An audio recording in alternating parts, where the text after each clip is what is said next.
안녕하세요. 오늘도 사연살롱을 찾아주셔서 감사합니다. 결혼을 앞둔 30대 초반 여성이에요. 한동안 TV만 켜면 천정부지처럼 오른 아파트값 얘기뿐이었잖아요.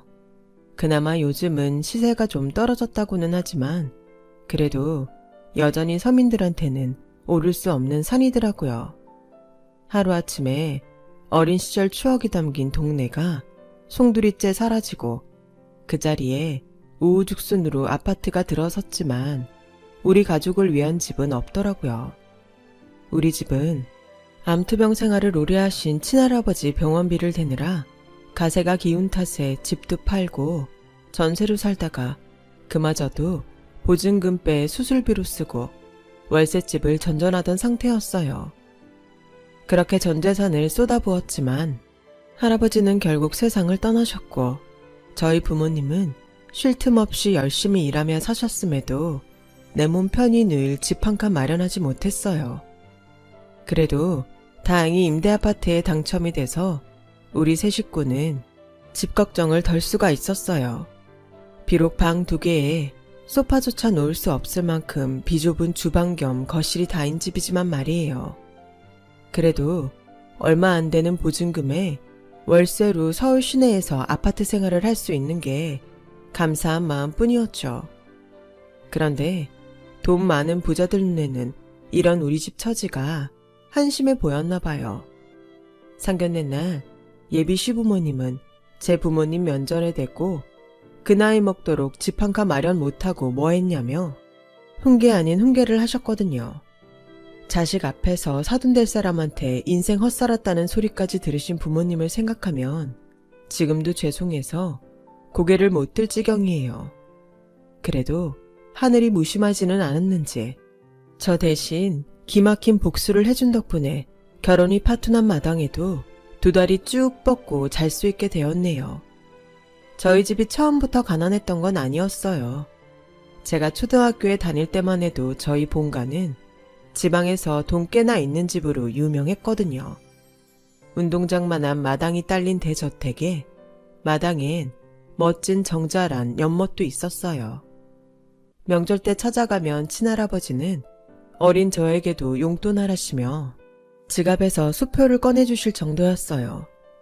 돈만 많았던 게 아니라 어려운 이웃도 많이 도우셨어요.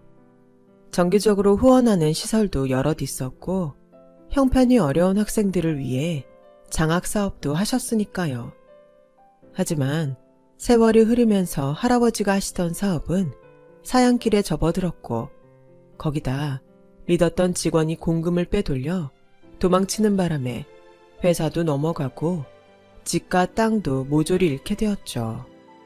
서울에서 직장 생활을 하던 아빠는 엄마랑 상의 끝에 전 재산을 잃고 몹쓸 병까지 얻은 할아버지를 저희 집에 모시기로 했어요. 언제나 자신감 넘치던 할아버지는 병든 몸만큼이나 마음도 많이 아프신 모양이었어요. 진지도 안 잡수시고 퀭한 눈으로 허공만 바라보며 눈물 지으셨거든요. 그런 할아버지를 간호하던 엄마는 더는 안 되겠던지 한마디 하고야 말았죠.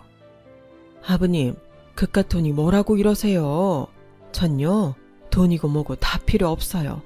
그보다는 아버님이 중요하다고요. 몸도 안 좋으신데 곡기도 끊으시다니 도대체 어쩌려고 이러세요. 설마 저희만 두고 세상 떠나시라고 이러시는 거예요? 말씀해 보세요. 그러시냐고요.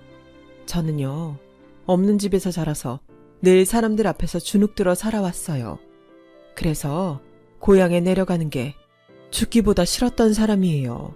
아버님도 아실 거예요. 제가 그 이랑 결혼한다고 했을 때 동네 사람들이 뭐라고 했는지. 동네에서 제일 가난한 집 여자가 뭘로 동네 제일 갑부집 아들을 꼬셨는지 몰라도 결혼은 택도 없다고 했잖아요. 사는 형편이 천지차인데 결혼이 가당키나 하냐고 말이에요. 사실 저도 말은 안 했지만 결혼까지는 무리라고 생각했었어요. 없는 형편에 제 밑으로 돈 들어갈 일만 남은 어린 동생이 넷이나 되고 허구한 날 술에 빠져 사는 친정아버진 돈을 벌기는커녕 매번 사고만 쳐서 돈 까먹기 일순데 내 주제의 결혼은 무슨 결혼이냐 생각했으니까요. 그런 저한테 아버님이 뭐라고 하셨었는지 기억하세요? 우리 집에 돈이라면 넘치고도 남는다. 돈 보고 사람 들일 거면 애초에 니들 만나는 거 허락 안 했을 거다. 나는 돈보다는 사람이 먼저다. 넌 돈보다 귀한 사람이니 어디서도 주눅 들지 말고 어깨 펴고 당당히 내 집에 들어와라. 그때 아버님 말씀에 제가 얼마나 힘을 얻었는지 아세요? 아버님 말씀에 시댁에 내려갈 때마다 얼마나 가슴 뿌듯했는지 아시냐고요. 평생 저를 깔보던 사람들 앞에서 제가 당당할 수 있었던 건 돈 많은 집 며느리라서가 아니에요. 나는 그저 가난한 집 딸이 아니라 내 시아버지한테 인정받는 떳떳한 인간이란 자부심 때문이었어요. 그런 아버님이 이렇게 무너지시면 저도 아무것도 아닌 게 되잖아요. 그러니 저를 위해서라도 제발 희망 잃지 마시고 다시 일어나 주세요. 제발 포기하지 마시라고요. 며느리의 눈물겨운 부탁 때문이었는지 할아버지는 이후 진지도 잡수시고 병원 치료도 열심히 받으셨어요. 하지만 살겠다는 할아버지의 의지보다 할아버지 몸에 퍼져있는 암세포의 도끼가 더 강했던 모양이에요. 몇 번의 수술과 끝도 없이 이어지는 항암 치료로 할아버지의 몸과 마음은 점점 황폐해져만 갔고 우리 집 상황도 급속도로 어려워졌어요. 아빠 벌이만으로는 할아버지 병원비며 우리 집 생활비를 감당하기 어려워서 엄마는 할아버지 병수발을 들면서 틈틈이 파출 일도 나가셨어요. 하지만 나가는 돈에 비해 벌어들이는 돈이 턱없이 적어서 집을 팔고 전셋집으로 옮겼다가 결국 월세집을 전전하는 신세가 되었죠. 그러다 제가 고3이 되던 해 봄, 할아버지는 세상을 떠나고 마셨어요. 긴 병에 효자 없다는 말이 무색하도록 엄마는 할아버지를 성심껏 돌봐드렸고 할아버지가 돌아가셨을 땐 아빠보다 더 서럽게 우셨어요. 외할아버지가 돌아가셨을 때보다 더요. 할아버지가 돌아가신 뒤에는 지출도 줄고 엄마가 본격적으로 일을 시작해 집안 상황이 조금씩 나아지긴 했지만 그간 워낙 빚이 많이 늘었던 탓에 월세살이 신세는 면치 못했어요. 그러다가 제가 대학을 졸업하고 취직을 하고부터는 버는 손이 하나 늘면서 조금씩 돈을 모을 수 있게 되었고 운 좋게 임대 아파트에 당첨되는 바람에 월세 걱정 없이 적은 돈으로 아파트 생활을 하게 되었어요. 여기 사는 동안 온 가족이 열심히 돈 모아서 임대 기간이 끝날 쯤엔 작은 평수 빌라라도 하나 장만하자는 계획도 세우게 되었죠. 그런데 거기에 변수가 생긴 거예요. 제가 갑자기 결혼을 하게 되면서 우리 가족의 꿈인 내 집 마련 계획에 차질이 생기게 된 거였죠. 남자친구와 저는 대학 선후배 사이로 만나 대학 생활을 함께 했어요. 남자친구가 군 제대를 하고 막 복학했을 때부터 사귄 터라 강의도 같이 듣고 졸업도 같은 해에 했어요. 3년을 내리 같이 다니다가 졸업 후 서로 다른 직장에 취직을 하면서 비로소 떨어져 지내게 된 셈이었죠. 그렇다고는 해도 퇴근 후나 주말엔 늘 붙어 다녔으니 떨어져 지냈다는 표현은 맞지 않겠네요. 원래 계획은 30 넘어서도 사랑이 변치 않는다면 제가 32이 되는 해 결혼을 하는 거였어요. 32살이 되는 해로 결혼 시점을 정한 데는 그럴 만한 이유가 있었기 때문이에요. 친정 부모님과 함께 집장만 할 돈도 모으고 제 결혼 자금도 어느 정도 모으려면 32살까지 쉼없이 벌어야 가능하다는 계산 때문이었죠. 하지만 입사 후 4년이 지난 시점에 생각지도 못한 일이 생겨버렸어요. 남자친구가 해외 지사로 파견 나가게 되어서 결혼을 서두르게 된 거였죠. 장거리 연애하면서 혹시나 딴 사람 생기는 거 아닌가 가슴 졸이느니 좀 일찍 결혼해서 같이 떠나는 게 나을 것 같아. 딴 거 준비할 것도 없이 간단히 식만 올리고 떠나면 되잖아. 남자친구는 속 편한 소리를 하더군요. 결혼이 결혼식만 올린다고 끝나는 일은 아니잖아. 신혼집은 나중에 한국에 돌아와서 준비해도 되지만 결혼을 그냥 해. 예식장의 드레스, 웨딩 촬영은 물론 예단 준비며 그 밖에 준비할 게 한둘이 아니란 말이야. 번갯불에 콩 구워 먹듯 할 수 있는 일이 아니란 말이야. 거기다 자기는 회사에서 월급 받으며 해외 파견 나가는 거지만 난 어렵게 들어간 회사까지 그만두고 가야 하는 거라고. 하루아침에 백수가 되는 거란 말이야. 그런데도 별일이 아니란 거야? 회사야, 돌아와서 다시 재취업해도 되는 거잖아. 정 안 되면 이참에 일 그만두고 살림만 해도 상관없고 내 월급만으로도 우리 두 사람 충분히 살 수 있어. 나 그 정도는 번다고. 설사 내 힘만으로만 안 된다면 우리 부모님한테 도움 받아도 되고. 그동안 자기한테 말 안 했지만 사실 우리 부모님 재벌까진 아니어도 준재벌 정도는 될 정도로 여유 있는 분들이셔. 부모님 소유의 부동산만 따져도 수십억은 좋게 될걸? 어차피 내가 외동아들이라 그 재산 내가 물려받는 건 기정사실이야. 그러니까 자기는 돈 걱정 말고 마음 편히 내조에만 힘쓰면 돼. 너도 한 번쯤은 외국에 나가서 살아보고 싶어 했잖아. 내 소원 이뤄준다는데 뭔 걱정이야? 몰랐어요. 남자친구네 집이 그렇게 잘 사는 집인 줄은. 남자친구는 저를 안심시키려고 한 소리였겠지만 오히려 저는 그 말에 걱정이 앞섰어요. 한쪽이 기우는 결혼은 결코 행복할 수 없으니까요. 그래서 더욱 자신이 없었어요. 그랬더니 남자친구가 그러더군요. 너희 부모님도 우리랑 비슷한 처지에 결혼하신 거잖아. 어머님 댁이 한참 기울었지만 지금도 행복하게 잘 사신다며. 우리도 그렇게 살 수 있어. 부모님 경제력은 우리 결혼에 아무런 영향 못 끼친다고.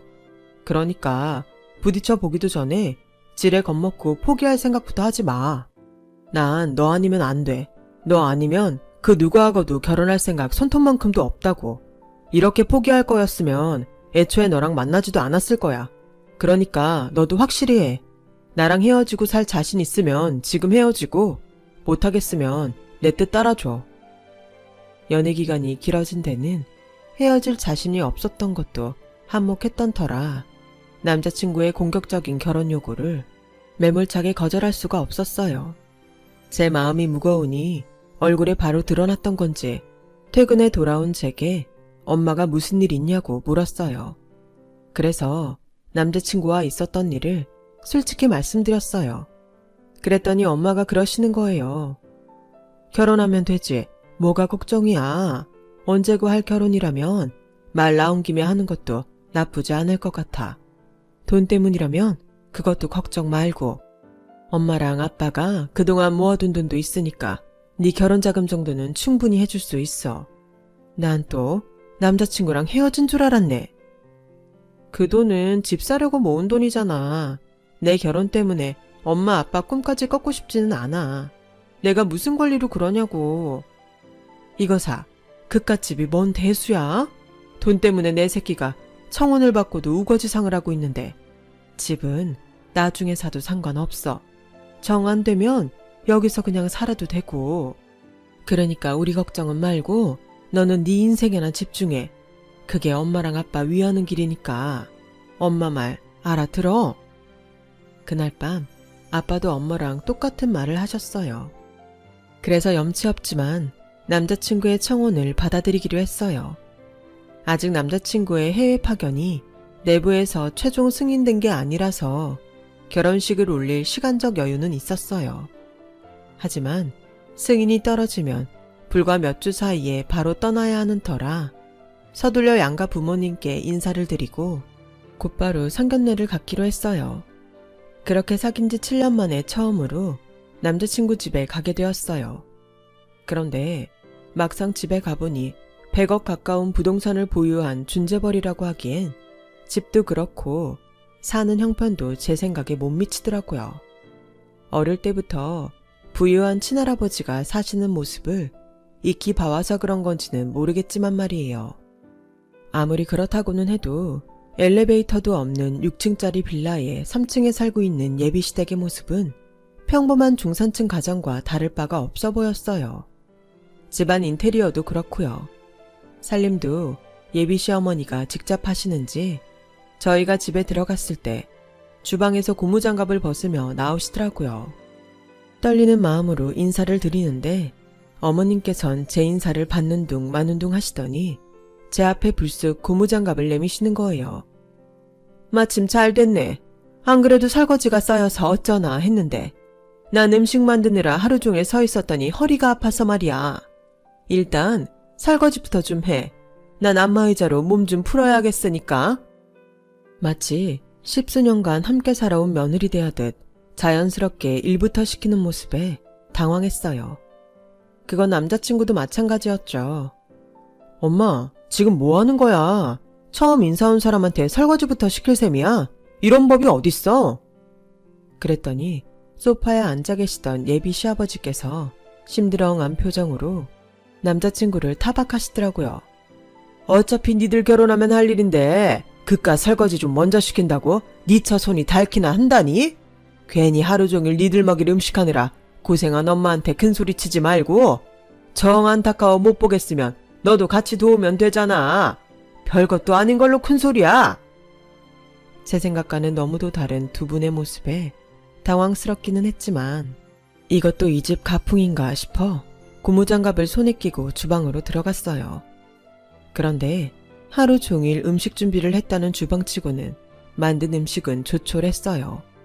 고등어 구이에 된장찌개가 다였거든요. 그런데 설거지거리는 거짓말 좀 보태 산처럼 쌓여있더라고요.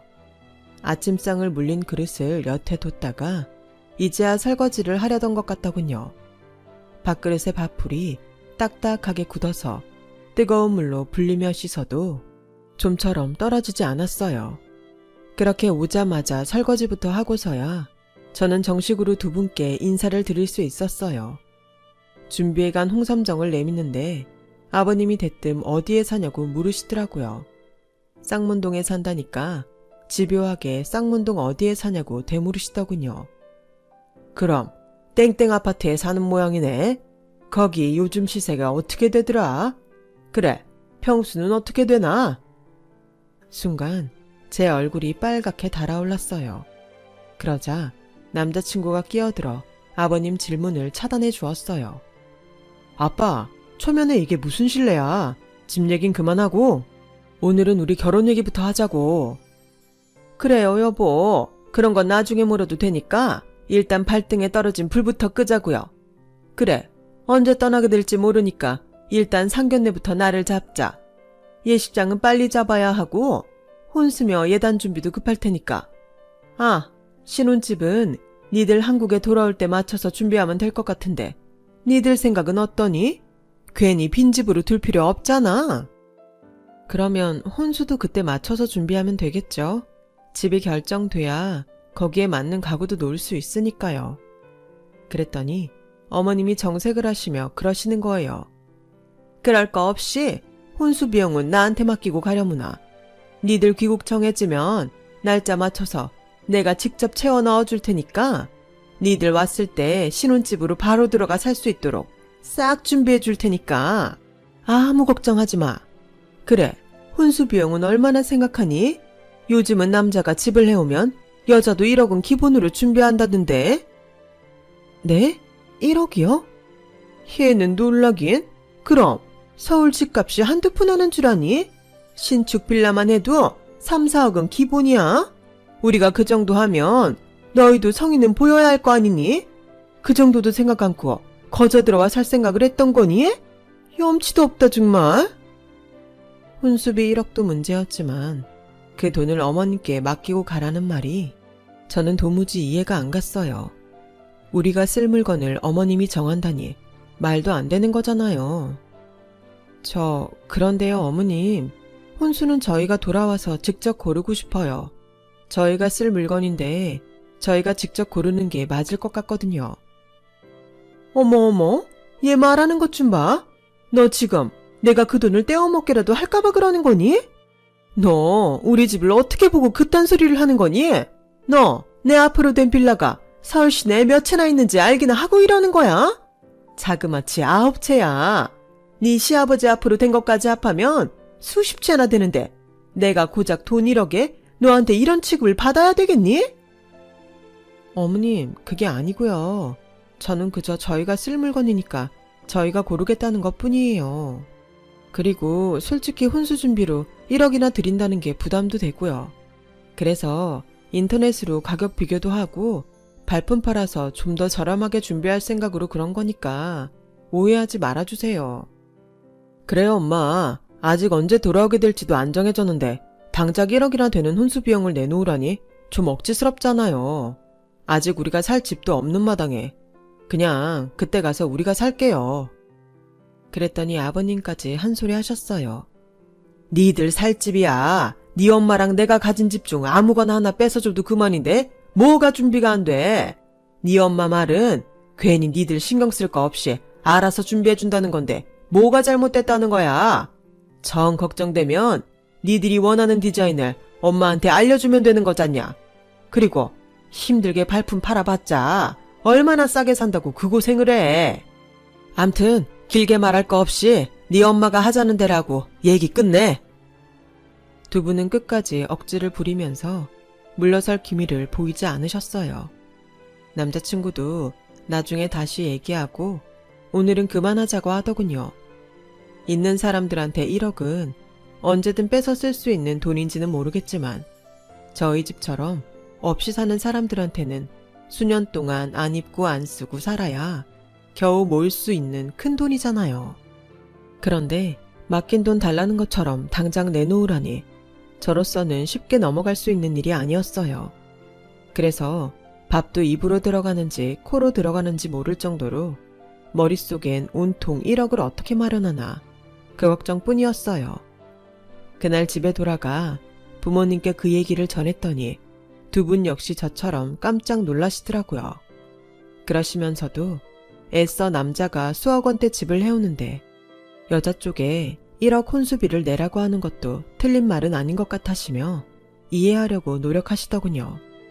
그날 밤 엄마는 제 방에 오셔서는 그동안 들어두었던 적금과 대출을 조금 받으면 어떻게든 준비할 수 있을 것 같으니 너무 걱정 말라고 저를 안심시키셨어요. 저는 당장 필요하지도 않은 돈 때문에 빚까지 진다는 게 마음에 들지 않았죠. 그렇게 저는 찜찜한 기분으로 상견례를 하게 되었어요. 그런데 혼수비보다 더 황당한 일이 벌어졌지 뭐예요. 저희 집이 임대 아파트에 산다는 걸 들으신 시부모님은 불같이 화를 내시며 성질을 내셨어요. 특히 예비 시어머니가요. 아니, 그 나이 먹도록 집 한 칸도 없이 살았단 말이에요? 세상에, 그 꼴로 살면서 밥은 입에 넘어가든가요? 나 같으면 남들 보기 창피해서라도 어떻게든 벌어서 집부터 샀겠네. 이런 집이랑 무슨 사돈을 맺어? 난 이 결혼 문제가 있다고 생각해요. 난 또 대학까지 나와 번듯한 직장까지 다닌다고 해서 못해도 중산층은 되겠거니 생각했는데 거지도 이런 산거지가 없잖아. 엄마, 무슨 말을 그렇게 해. 할아버지께서 오랜 투병 생활을 하신 탓에 그렇게 됐다잖아. 사람이 살다 보면 이런 일도 있고 저런 일도 있는 건데 그깟 집 좀 없다고 함부로 말하면 안 되지. 당장 사과하세요. 그러자 예비 시아버지께서 어머님을 진정시키며 그러셨어요. 솔직히 저 역시 이해가 안 되긴 마찬가지입니다. 그래도 집안에 딱한 사정이 있어서 그렇게 됐다는데 어쩌겠습니까? 애들이 사귀어온 지도 벌써 7년이 넘었고 죽어도 못 헤어지겠다고 하니 부모가 져주는 수밖에요. 하지만 저도 사회적 지위가 있는 사람인지라 이런 집과 사돈 맺는 걸 주변에 알릴 자신은 없네요. 그래서 말인데 결혼식은 비공개로 했으면 합니다. 어차피 시기야 형식적인 거에 불과한데 공개적으로 창피를 당할 필요가 뭐 있겠습니까? 그럼 그렇게 아시고 우리 뜻에 따라주는 걸로 알고 이만 일어나겠습니다. 통보에 가까운 말을 쏟아내곤 두 분은 인상을 찌푸린 채 룸을 나가셨어요.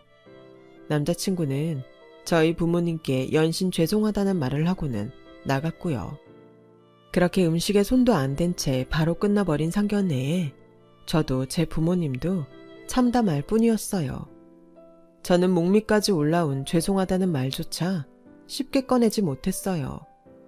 죄송하다는 말만으로는 도저히 감당기 어려울 만큼 부모님께 면목이 없었거든요.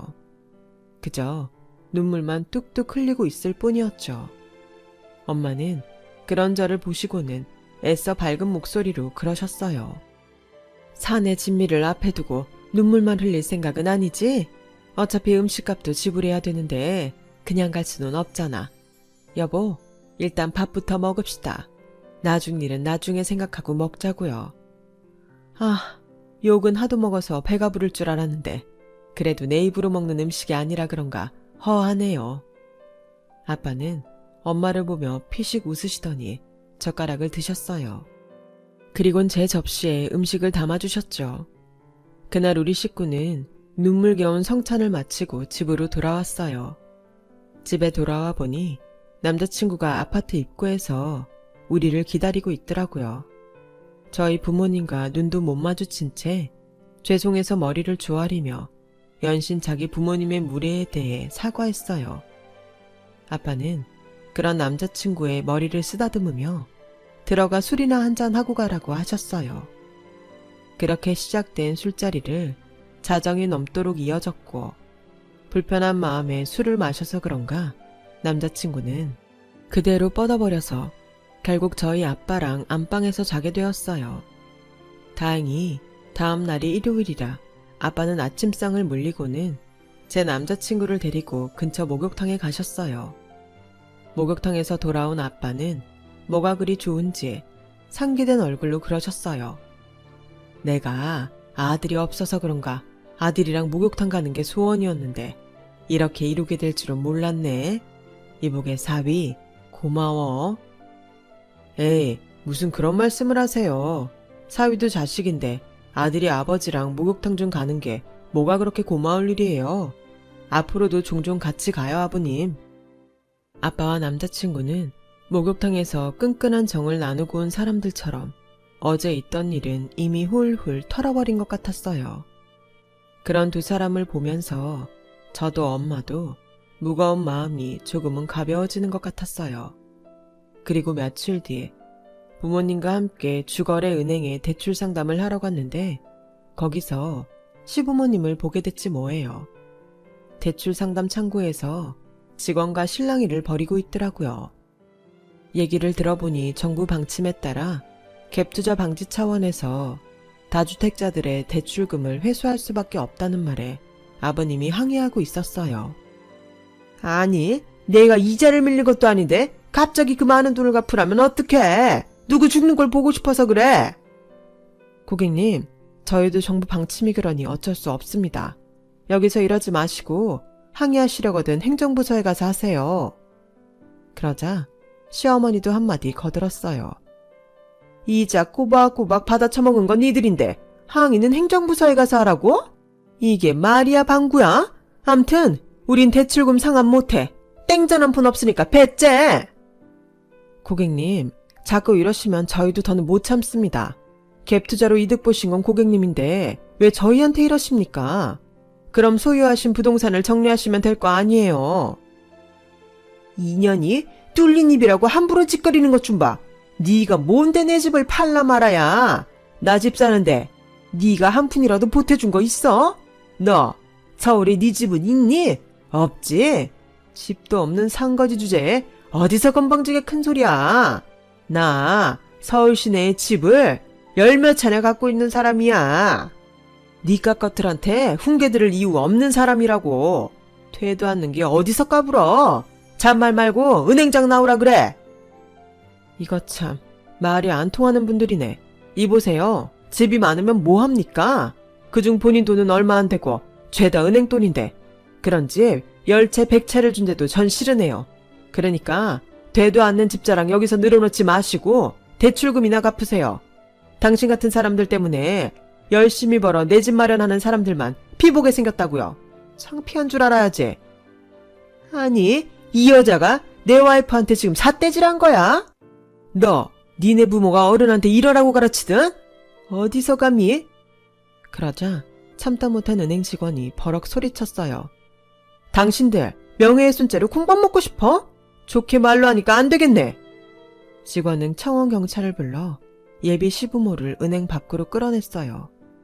은행에서 쫓겨난 뒤에도 두 사람은 은행 유리문을 발로 차고 난동을 부리다가 결국 출동한 경찰서에 끌려가고 말았어요.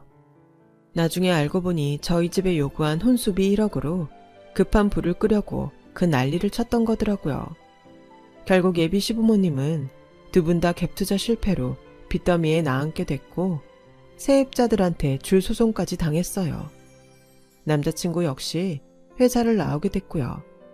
하필 회사에 남자친구 부모님 집에 새들어 살던 세입자가 있는 바람에 그 사람을 통해 회사의 소문이 쫙 퍼져서는 더는 얼굴을 들고 다닐 수 없게 되었거든요. 당연히 해외 파견도 없던 일이 되고 말았고요. 그리고 얼마 뒤 남자친구는 제게 문자로 이별을 통보했어요. 창피해서 제 얼굴을 볼 수 없다면서요. 남자친구를 생각하면 가장 힘들 때 곁에서 지켜주는 게 맞을 테지만 한편으로는 어차피 끝난 인연이라면 미련 없이 보내주는 게 서로에게 좋을 것 같다는 생각이 들었어요. 그래서 힘들면 언제든 연락하라는 단문자를 끝으로 이별했어요. 그렇게 쓰나미처럼 큰 파장을 일으킨 사건이 지나고 저희 부모님은 드디어 꿈에 그리던 내 집 마련에 성공했어요. 저렴한 빌라라 은행 대출도 가능해서 그동안 모은 돈을 합해 어렵지 않게 구입할 수 있었죠. 불과 얼마 전에 개념 없는 인간들한테 집 없는 서름을 톡톡히 당했던 터라 내 집 마련의 기쁨은 더없이 컸어요. 이사를 가던 날 저희 부모님들은 살림살이가 빠지고 횡한 임대 아파트에 대고 덕분에 그동안 잘 살다 간다고 다음에 들어오는 세입자한테도 좋은 기운을 주라고 인사하셨어요. 우리 가족이 이 집에서 한 푼 두 푼 모아 내 집 마련에 성공한 것처럼 누군가에도 이 집이 내 집 마련의 기틀이 되어주길 바라는 마음입니다. 지금까지 제 사연을 들어주셔서 감사드려요. 항상 건강하시고 바라는 일 다 이루시길 바래요. 여러분, 사연 댓글에 응원과 현명한 조언 부탁드려요. 좋아요와 구독은 저에게 큰 힘이 됩니다. 오늘도 좋은 일 가득하세요.